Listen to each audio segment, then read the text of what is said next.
We are at our last panel of the day, and it's an extraordinary one, because this is about the second volume of Arnold Richards' selected papers, which is entitled Psychoanalysis, Perspectives on a Thought Collective.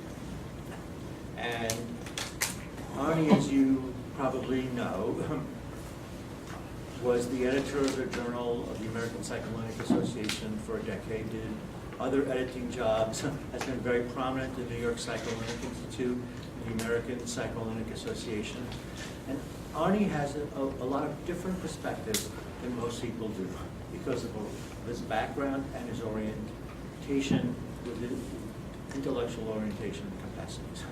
So it is a real pleasure that here we get to preview the book, and we have a publication date for the book next week.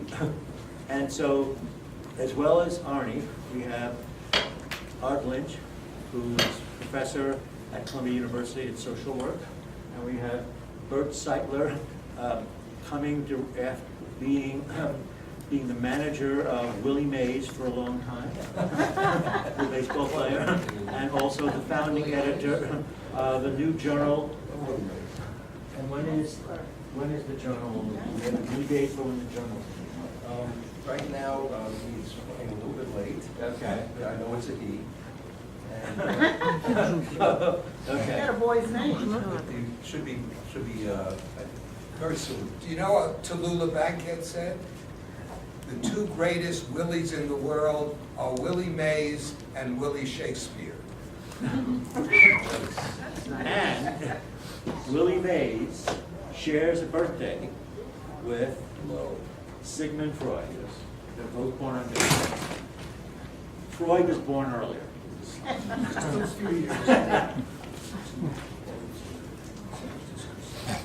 Okay. Sometimes a bat is only a bat. A bat is only a bat. Bat. Bat. Okay. Yeah, so the microphone must be over there. The only one that's working is that. Yeah, I want to. Okay. Art's going to start. Art is the editor. He is the editor of both volumes of Arnie's selected papers. So I'm going to actually cover, can you hear me? I'm going to actually cover both volumes because I had originally been told we're doing volume 1. I see. And Okay. so I will condense. Arnold Richards' psychoanalytic contributions are presented in volume 1 of his selected papers entitled Psychoanalysis, Critical Conversations.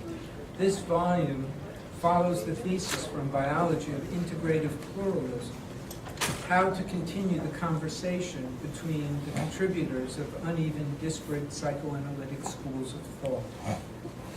In the sociology of scientific knowledge, these schools would be thought of as thought collectives, and together they would make up the larger psychoanalytic knowledge base, which grows and changes with each contribution.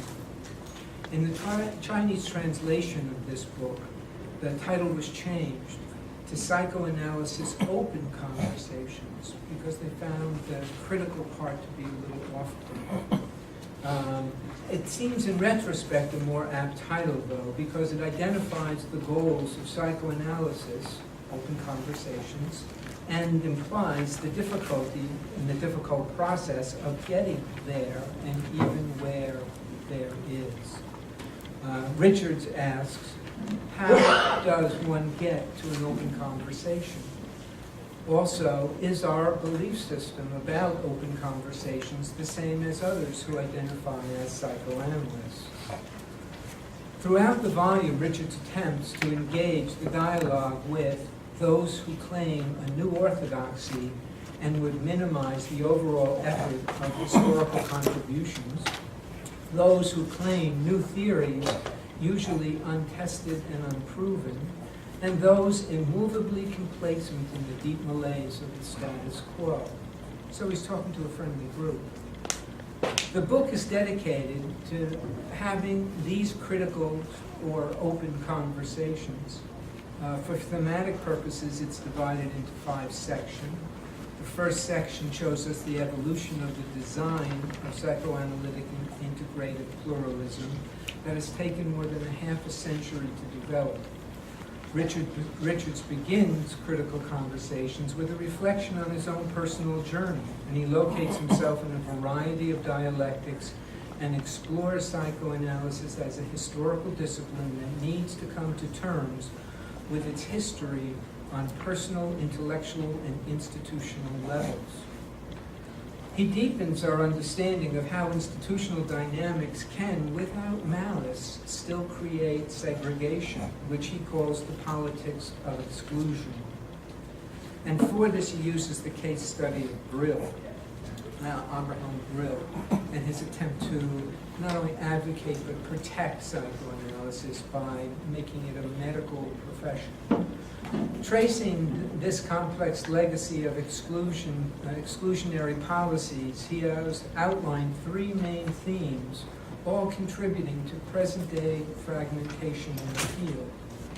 Richards feels that theoretical restoration is a limited solution, and he seeks a politics of inclusion, which is at the heart of his paper, A Plea for the Measure of Humility. A plea for the measure of humility. After providing a broad history since Freud, he includes that psychoanalytic theory has evolved into an irreversible pluralism differentiated by major perspectives: Lacanian, relational, intersubjective, self-psychological, major conflict theory, modern conflict theory.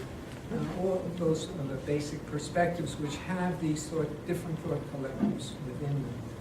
The French also have Lacan, not Laplanche, which was mentioned earlier. Richards feels, he argues for a course of action to reach out in an open-minded and scientific spirit and learn from one another. If we fail to do this, he notes, that we'll be left clinging to the old remnants of our attachments to our professional ancestors. This solution did not work well in the past and most probably will not work well now. To make his point, Richards uses the relational perspective and concludes that it was a lost opportunity towards integration and the sharing of information because it was really set up on a dichotomous, combative level rather than on a scientific or communicable level. Richards fills the details of these conversations in the next three sections, chapters 4 through 13. He explores and challenges theories from self-psychology, hermeneutics and social constructivism, and relational perspectives. These papers were all written in the heat of debate, and together they offer a broad perspective on the profession's attempt to grow during an era of grand contributions and tumultuous changes. Section 4, Richards explores the theoretical core of contemporary conflict theory, which is his theory of choice. He carefully outlines the theoretical contributions of Brenner, Arlo, Rangel, and he provides a historical overview for those contributions. He also, along with his wife, Arlene Kramer Richards. Microphone. Sorry, thank you. He also, along with his wife, Arlene Kramer Richards, debates how psychoanalytic theory has its consequences on technique and how this differs between the perspectives. This wasn't just a presentation, but it was an interaction with the representatives from the major perspectives. It was quite an illuminating conference and series of papers to read. In summary, Richard's curiosity has made him a natural pantologist, reflecting on a new version of the old value of Bildung, or psychoanalytic formation. He has taken Freud's discoveries of organizing and disorganizing forces of the mind and applied them to the growth and development of psychoanalytic theory. His theory of psychoanalysis is broad and congruent in its models of the mind, psychopathology, development, and technique. This theory emerges from the work of Freud and continues through its contributions to modern conflict theory. It is not as traditional as it might sound because Richards requires explanations from a biopsychosociocultural contribution that are determined epigenetically or historically depending on view of attention. Having arrived at a theory with suitable explanations inspired Richards to challenge through dialogue with other thought collectives. Although not often recognized, these debates followed the spirit of Martin Bergman, who embraced rather than bemoaned the multiplicity of models. In volume 2, which is called Psychoanalysis Perspectives on a Thought Collective, Richards organizes the selected papers that are infused with the notion that the impact of social dimensions is ubiquitous throughout the history and development of psychoanalysis. Each of the 5 sections of the volume bears witness to the manner in which thought collectives have contributed to and shaped the nature of psychoanalytic theory. To provide a framework for the sociology of scientific knowledge, Richards uses the work of Ludwig Fleck, who demonstrated that people with the same beliefs tend to be drawn into thought collectives, each with its own thought style. The thought collective is a community of persons mutually exchanging ideas for maintaining intellectual interaction. This framework is applied to the creation and social transmission of psychoanalytic knowledge, 2, the creation of an old world Freudian thought collective, 3, the trials and troubles in the development of the American psychoanalytic thought collective, 4, a perspective on psychoanalytic professional organizations focusing mainly on APSA, and 5, a perspective on dynamic pluralism, paradigms, and politics. Throughout these papers, Volume 2 closes as it opened. Richards applies the broader biopsychosocial cultural approach to psychoanalytic theory, and this approach is not an eclectic common ground perspective, nor is it an attempt to structure a total composite psychoanalytic theory. Instead, Richards addresses the social dimensions on which psychoanalysis was found, built, and grew in modern form. Thank you.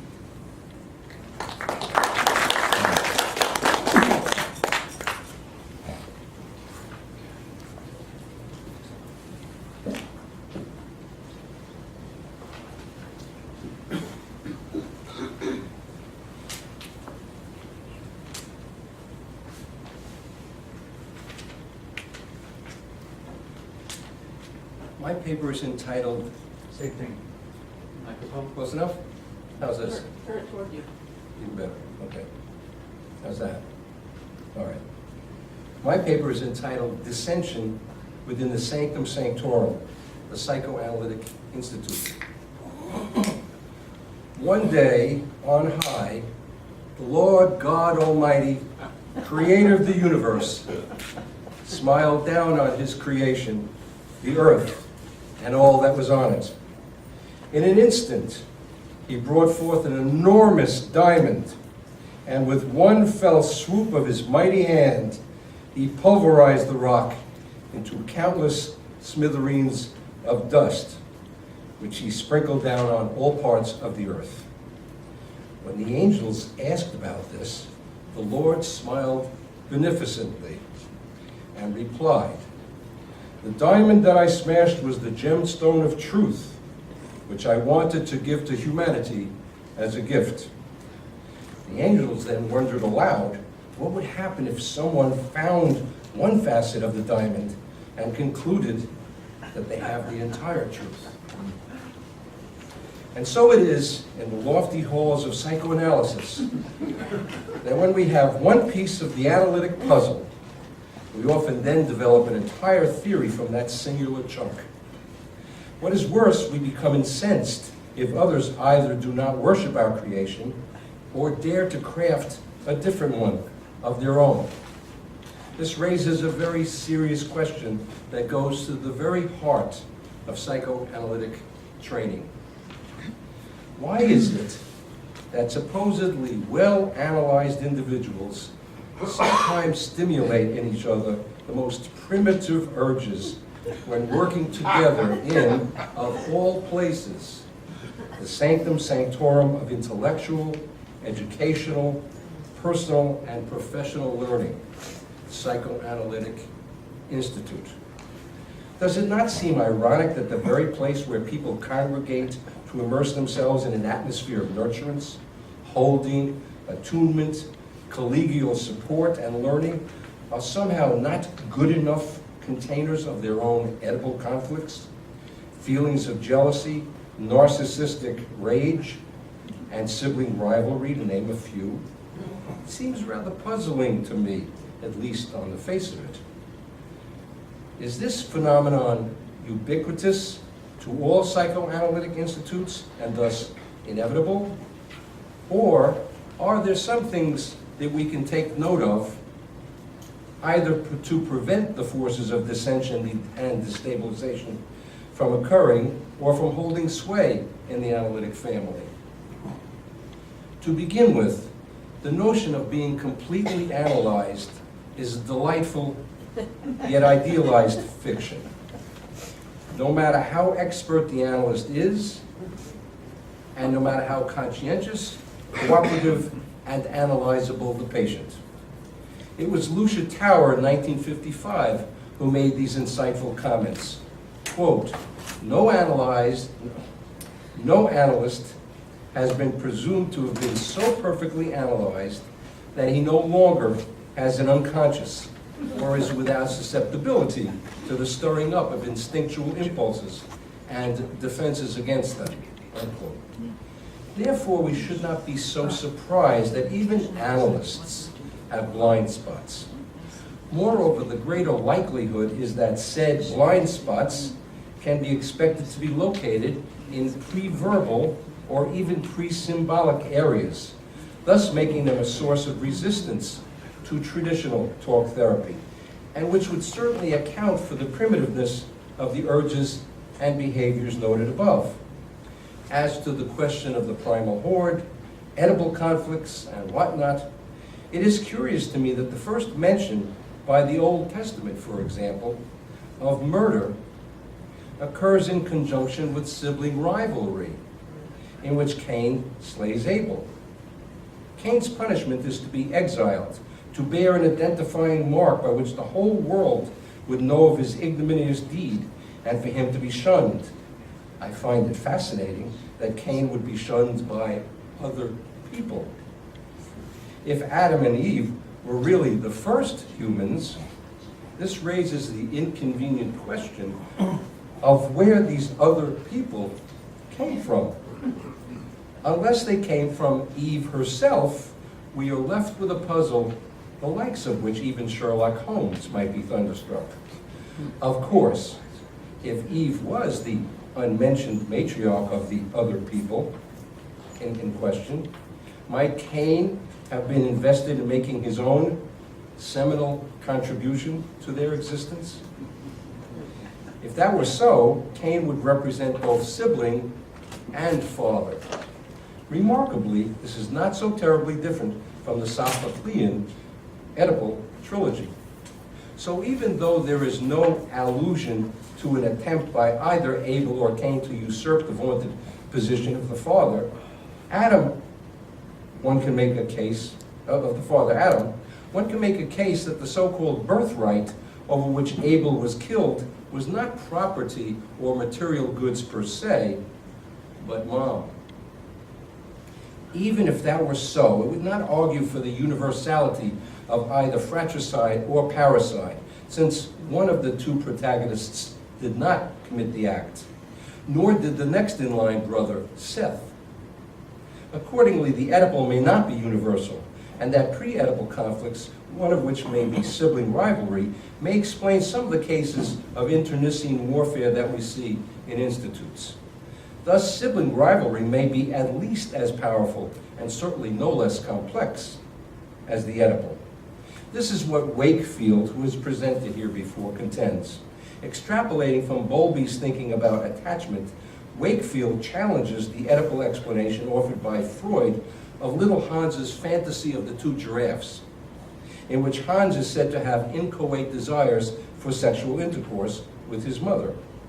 Bowlby maintained that Freud's exclusive focus on the Oedipal explanation led him away from other factors that may have also been involved, namely attachment issues.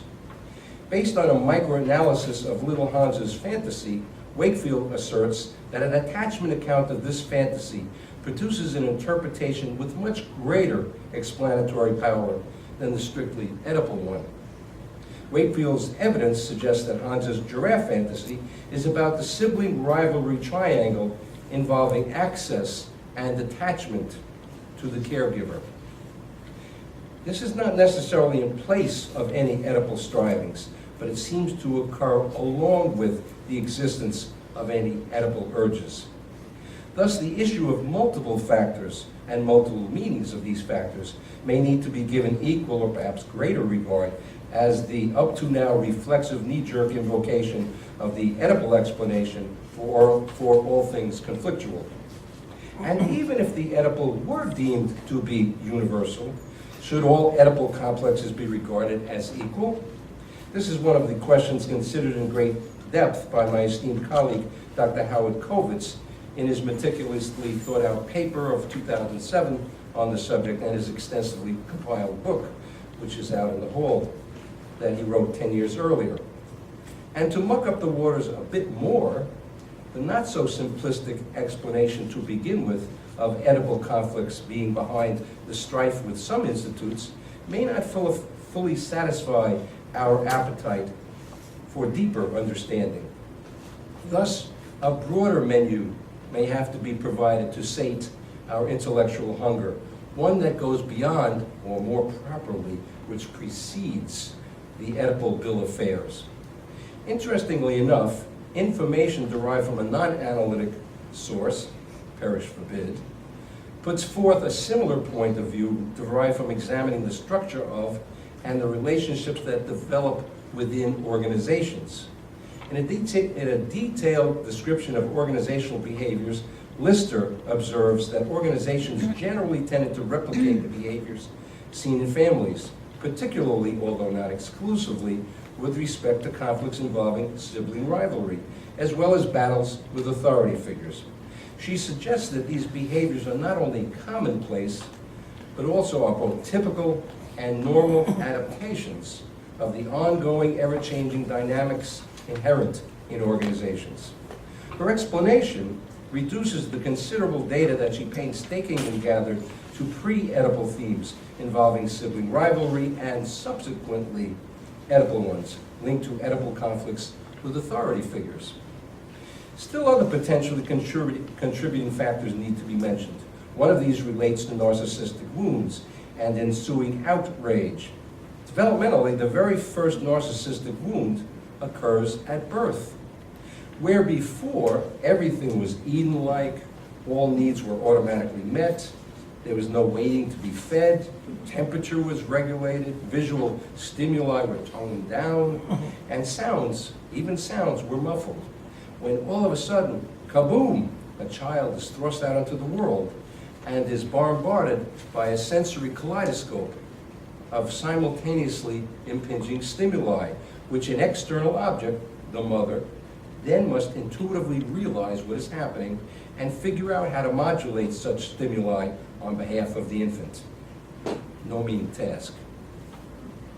More narcissistic wounds follow. The child, as he or she matures, again through the mother's ministrations, must learn to delay gratification, tolerate ambiguity, and learn to communicate his or her needs verbally. If rage at being thwarted occurs at a pre-verbal or even further back, at a pre-symbolic level, its expression may take in either acting out appearance, such as crying jags or tantrums, or an acting in form, such as somatization. I regard the latter as attacks against the body.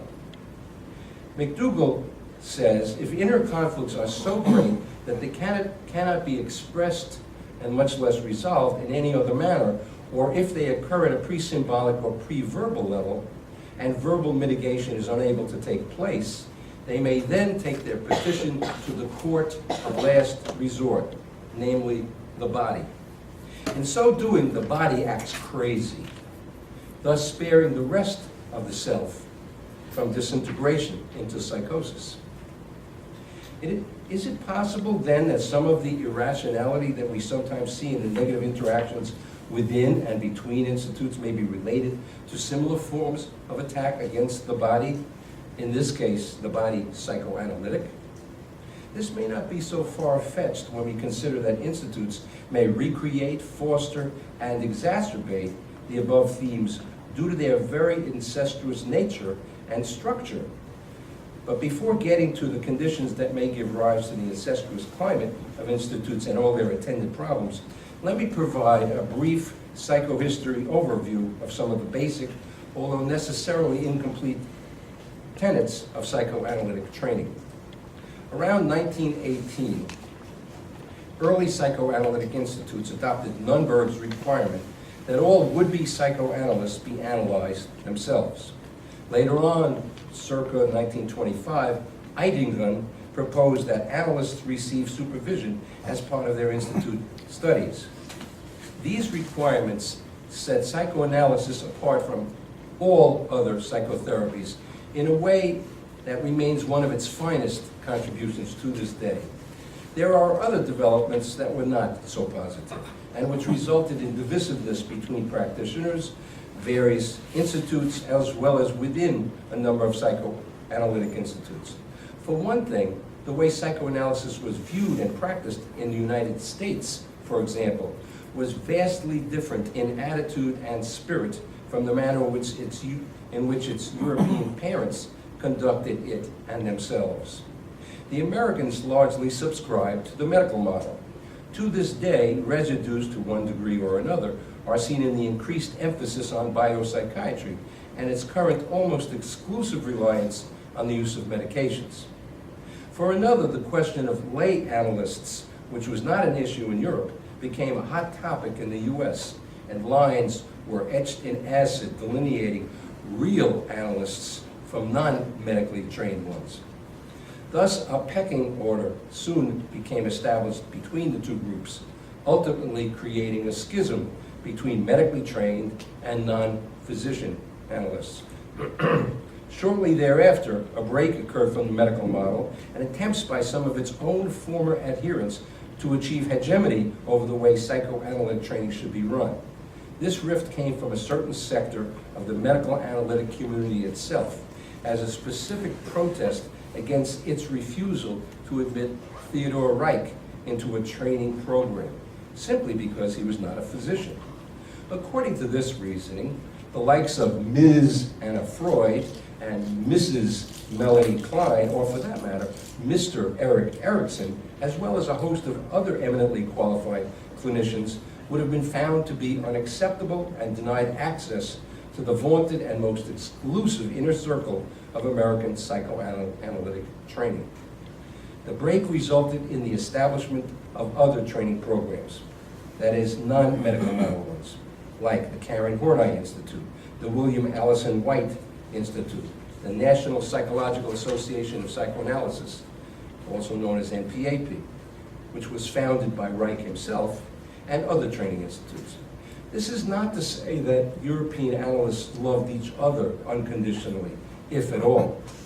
They too had more than their share of problems, both with each other as well as the chaos unfolding around them of world events, which included world wars, pestilence, the rise of communism, the Great Depression, nationalism, fascism, Nazism, not to mention their own brand of internal and exclusionary practices.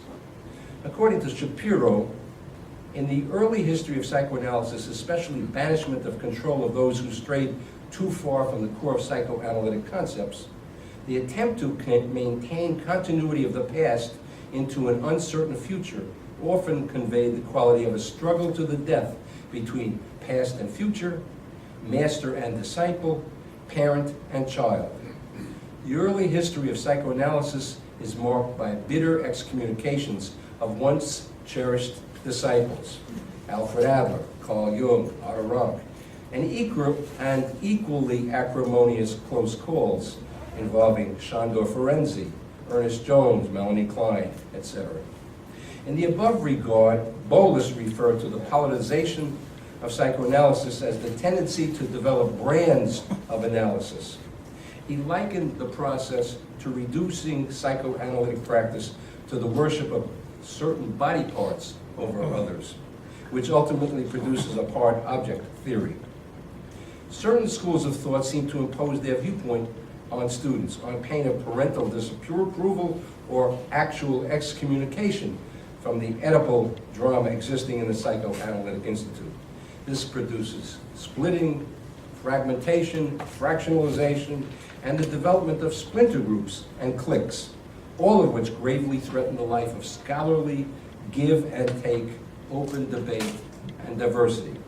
When this happens, previously active members often withdraw their life from the life force which inspires creative thinking, and it ebbs. On the matter of part-object theory, Bolus adds the following: taking part of the overall theory of meaning and founding either a school or a body of thought around this particular part object and then treating it as a sufficient ground of knowledge, more a form of intellectual cloning than knowledge, it is a large development of theory, with supporters standing in for critical examination, sheer numbers ultimately determining the validity of the theory and its perpetrators, unquote. Kernberg has extensively studied the current educational model being offered most American psychoanalytic institutes and has expressed a number of important observations. He asserts that unless we make significant modifications in our institute procedures, the transmission of psychoanalytic training for future generations, and with it the profession of psychoanalysis itself, may eventually cease to exist. He has observed a number of impediments to creative thinking that are inherent in many institutes. In his comprehensive analysis of the situation, he derived 30 conditions that could lead to the destruction of independent, divergent, and creative thinking in students training to become psychoanalysts.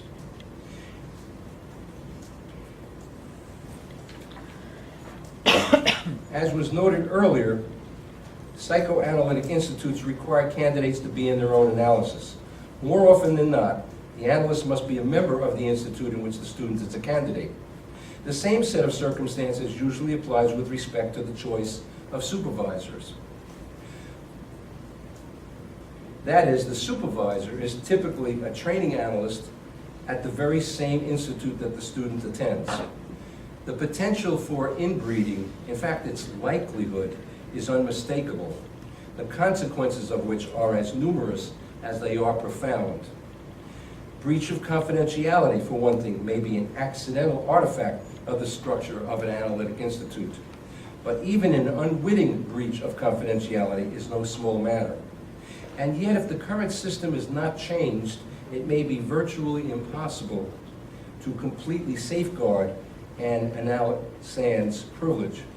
For example, if an analyst is a strong member of a committee that discusses the progress of students, and the analyst's name comes up, as it must as a matter of course, the analyst must recuse him or herself from the discussion, sometimes by leaving the room. In so doing, the analyst has implicitly disclosed that the student under discussion is that analyst's patient. Also, what happens when an analyst of a particular student is the analyst's teacher? How does this affect the nature of the transference and/or countertransference? What resistances may arise but go unmentioned in therapy? How are other students affected when they know, as they always seem to, that a particular student is the analysand of the instructor. Are there jealousies? Is there envy, sibling rivalry, competitiveness, feelings of favoritism? Since the rest of the students are not the teacher's patients and thus have not entered into a therapeutic covenant with the instructor, nor do they have a relationship beyond the class that safeguards their status, how are these matters to be worked out? Even though we say about therapy that everything is grist for the mill, there are enough things that are going on without additional variables being thrust into the mix, many of which could be avoided with a few simple procedural modifications. For instance, what if an institute continued to require that its students be an analysis, but stipulated that it must be with an approved analyst who was not affiliated with the student's own institute? Of course, such a radical proposal could be expected to meet a sudden, rather unceremonious demise. The reasons for this are extensive. Briefly, they are narcissistic injury, feelings of paranoia, competitiveness, basic distrust, or more cynically, the fear of loss of income. Nonetheless, the implementation of such a seemingly radical procedural modification would drastically minimize a fair amount of the systemic edible overtones associated with the way institutes are currently designed. Moreover, if such measures and more are not taken, institutes would be well advised to recognize the self-destructiveness of unprocessed, unresolved Oedipal conflicts and the presence of pre-Oedipal issues, such as sibling rivalry, that are often inherent in and a systemic part of most psychoanalytic institutes as they are presently constituted. Finally, it is ironic that freestanding psychoanalytic institutes were developed historically so that psychoanalysts could be safe from political, economic, or other influences. This was so that analysts and those in training to become analysts could feel free to think thoughts, express ideas, and ultimately be creative in developing and refining their craft. Now, more than ever, psychoanalysis needs to deeply consider the latent forces contributing to our divide, pre-Oedipal and Oedipal alike, to identify and work through our differences. Although psychoanalysis has lasted this long, despite numerous predictions and reports of our demise, we must not take our longevity and ourselves too seriously, or our continued existence for granted. Thank you.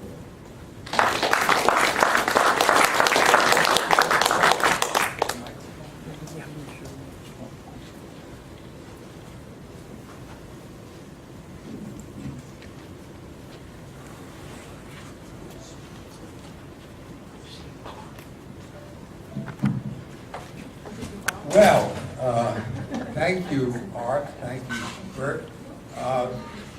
This panel was given a title, "The Politics of Exclusion and Institute Stagnation."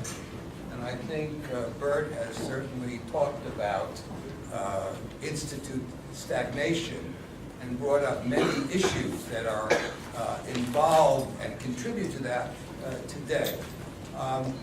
I wrote a long paper, not so long, but I don't think I'm going to read the paper. Instead, I'm going to put it on the blog, internationalpsychoanalysis.net, so everyone can read it. And I would like to offer some random, or maybe not so random, comments about what you just heard. First of all, I have to thank Art very much. The 2 books that we published, and the 3rd book, The Peripatetic Psychoanalyst, Volume 3 of my selected papers, would not have happened without Art's work, Art's organization, and Art's introduction. So I encourage you all to buy the book and read the introductions, and also you can read some of my papers. These 3 books, as you know, are part of a long series of books been published by IP books, including a novel by Merle and other books. And the other day I was thinking about, why am I so obsessed with writing and publishing books? And I had an insight. The reason is, I thought, is that my father was the librarian for a unit of the Red Army in the Russian Revolution. And he gave out books to the soldiers who, of course, couldn't read them. And so I am continuing this tradition. You know, the Yiddish is Mendele Mokustora, Mendele the bookseller. So I am the bookseller. And these two books are books that I have published recently and I am selling. If any of you were here before, you heard the exchange between myself and the other person about narcissism and Kohut, and I asked to what extent Kohut's own narcissism had to do with his work, and she said no, it really had to do with the climate in the 60s and the state of ego psychology, and so that was a disagreement that we had, but I pointed out to her, and that Ludwig Fleck, who is very important to me, and the second volume has a lot about Fleck and thought collectives, he maintains that the development of a scientific fact is related to, contributed by, psychological, personal, cultural, historical, social factors. All of those are involved in what we do. And every psychoanalyst is a product of his time and of his personality and of his relationships. And that was true for all of us. It was true for Kohut, and I pointed out that his not becoming president of the IPA in 1969 had to do with his rejection of ego psychology. So that to me was a kind of a very profound insight that I had when I read Fleck, who, as some of you may know, was very much influenced Thomas Kuhn, and I believe is probably the most important philosopher of science of the 20th century. The book he wrote was published in 1935. He was a pathologist and a philosopher, a fascinating person, and this fundamental idea, I think, has been has organized much of my writing.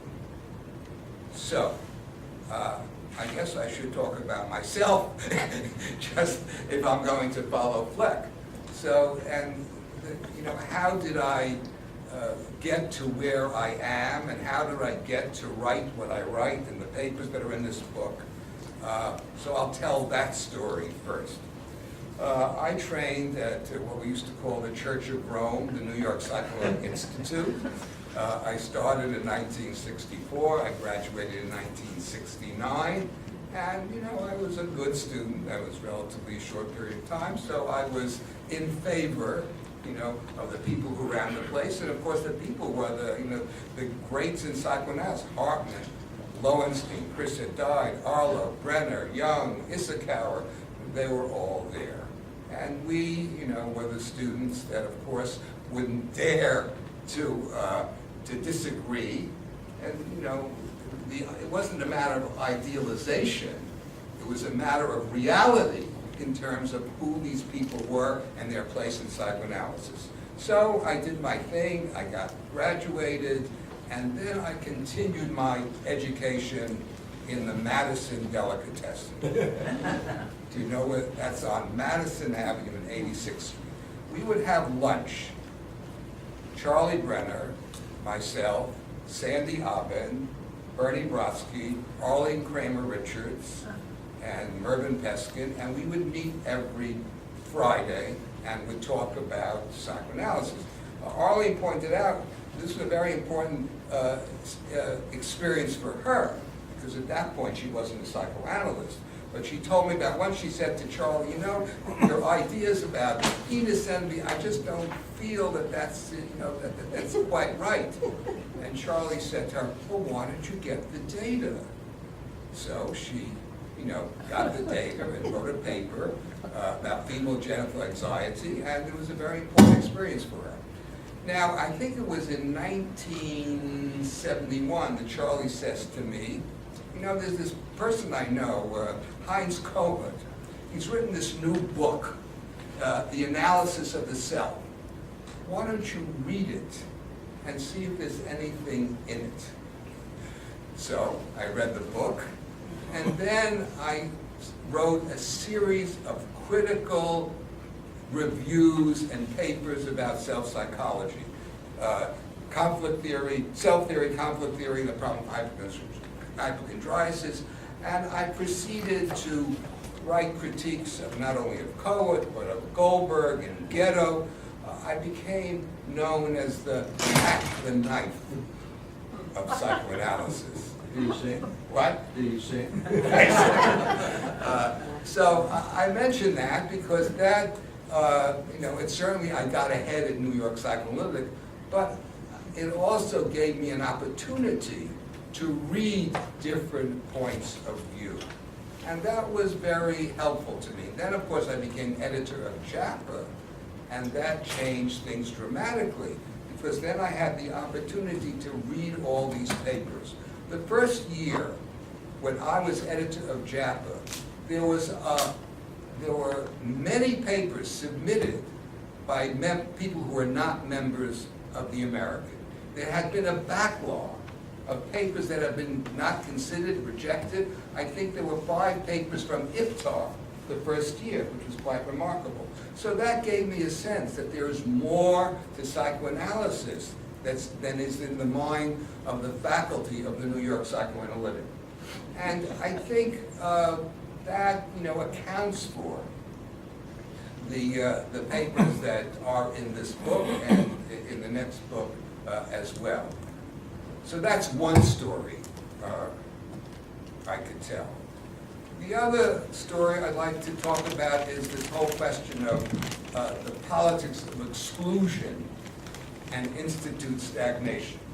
And I think, you know, Burt began the story.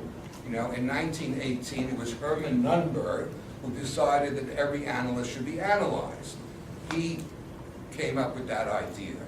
Then it was in 1922 that a committee chaired by Max Eitengaard was given the charge of deciding what analytic training should be. And out of that came the Eitengaard model. But interestingly enough, the people on the committee, he didn't write it. It was written by Richard Sturba and Karen Horney. And very few people are aware.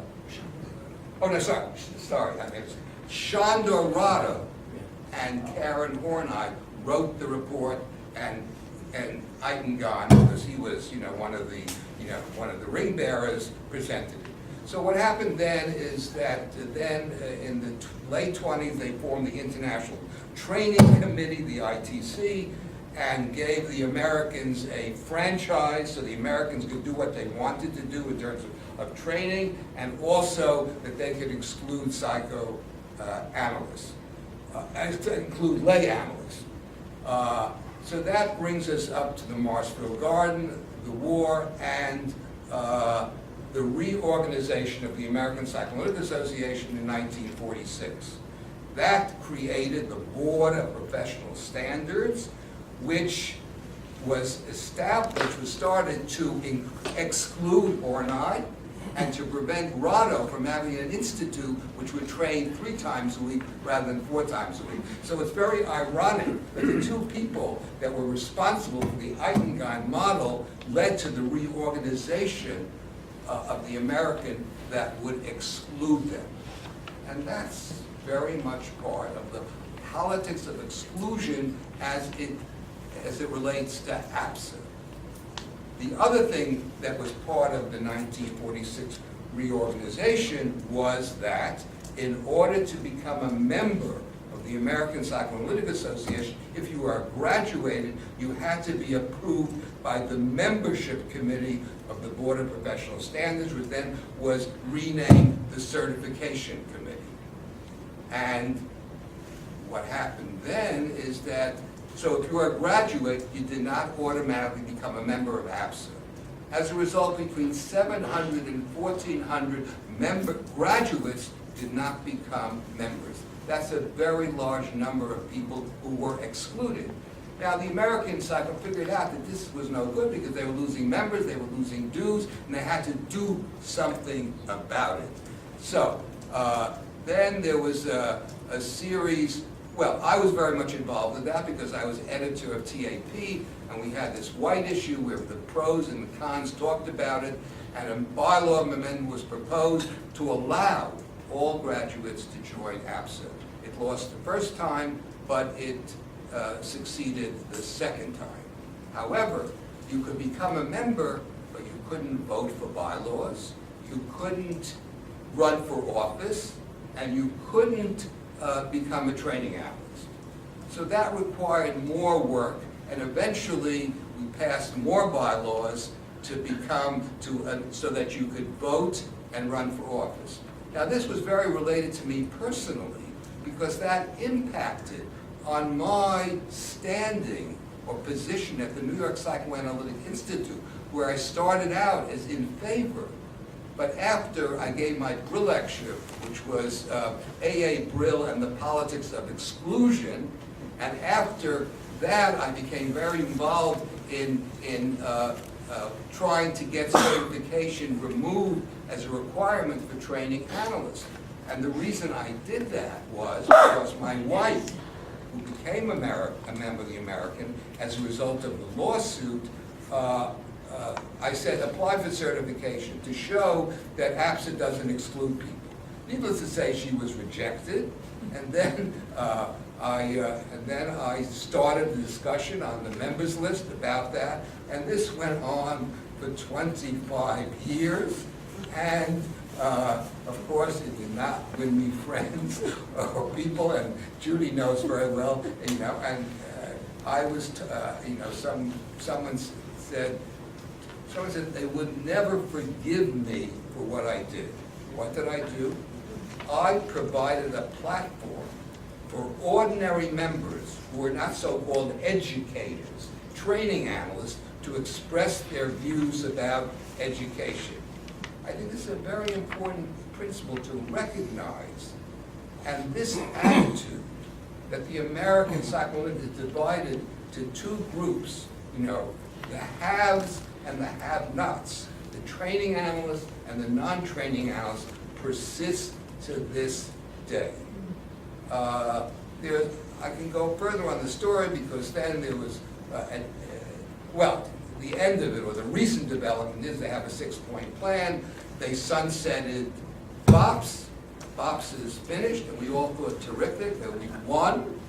But it turns out we haven't won because they have, the certification requirement of training is no longer in the bylaws, but they have now reconstituted BOPS as an organization outside of the American called the American Association for Psychoanalytic Education, and that organization requires certification for training analyst appointment. Now, so this is, I feel, is very divisive. The AAP bills themselves as an organization of like-minded analysts. The implication is that it excludes non-like-minded analysts.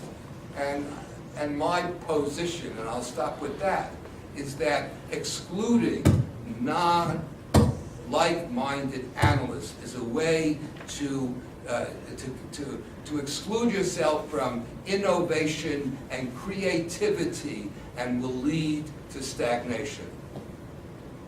That's the end of my speech. Bravo!